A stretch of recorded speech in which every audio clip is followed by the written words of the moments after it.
Hello everyone, I'm Jack, and you're watching the Official Lust Video Podcast with your host, Chris.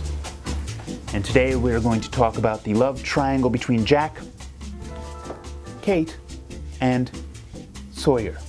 Or more appropriately, the love quadrangle. This is Juliet. There's really no Kubrick for her, so we're using the bear. She is kind of fierce, though. Hello, I'm fierce.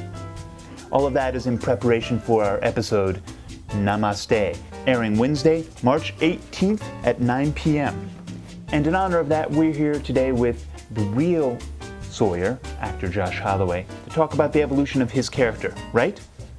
Right. Enjoy.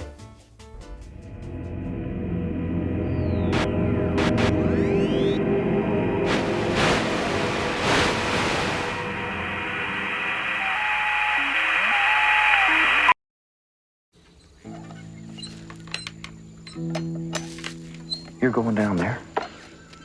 Uh-huh. What exactly are you hoping to find? Way off the island. Expecting a subway? Goodbye, James. Well, basically, they're on a holding pattern. Our instructions are basically to wait until Locke comes back with the rest of the crew so we can figure out how in the hell to stop all this that's going on and to get back to where we were, you know? Hold on, wait a minute. We stayed? We're not traveling through time anymore? You saying it's over? So they became a part of it. They became a part of the Dharma Initiative in order to blend in and actually survive during that waiting period. Hey, boss. Evening, Enos. What's happened in that con, within the con of blending and waiting, he's actually found a life that is more fulfilling than any of his past adult life. So it's become his reality. So the con has become the reality that is a better reality than reality.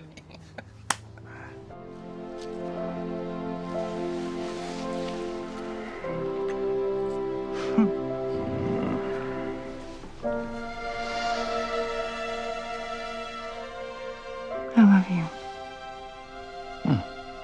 I love you too.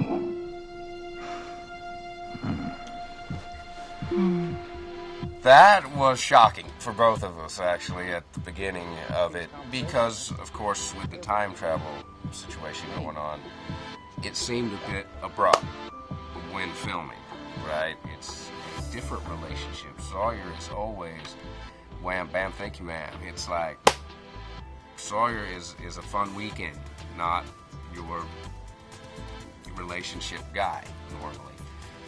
So it's interesting to be in this role, hooking up with Juliet of all people. I mean, we didn't start the best relationship. I think our beginning was she shot me with a taser. It was the first time I met her. And then I was busting rocks, and then I was almost killed by her people. So we have a rocky history. Your character once said a tiger can't change his stripes, yet here he is in a relationship. Has he changed his stripes? Yes and no. I feel like what happened at the finale of season 4, when he jumped out of the helicopter, I call that his clean slate. Sawyer! He had gone through a lot of transition on the island with those people, had fallen in love, had experienced that, and had learned to sacrifice for other people, for people he cared about, and that's all new, was all new to him. So I feel like when he jumped out of the helicopter, that was his ultimate sacrifice to love. So does the tiger change their stripes? Well, I hope not totally. I hope they bring his edge, keep it sharp. The band Geronimo Jackson. Every time I listen to the podcast, people don't seem to ask any questions about it. It keeps rearing its ugly head throughout the seasons, and I know it has something deeper, and if you look closely at the characters, on the cover of the album, they really resemble some of the characters on the show. So.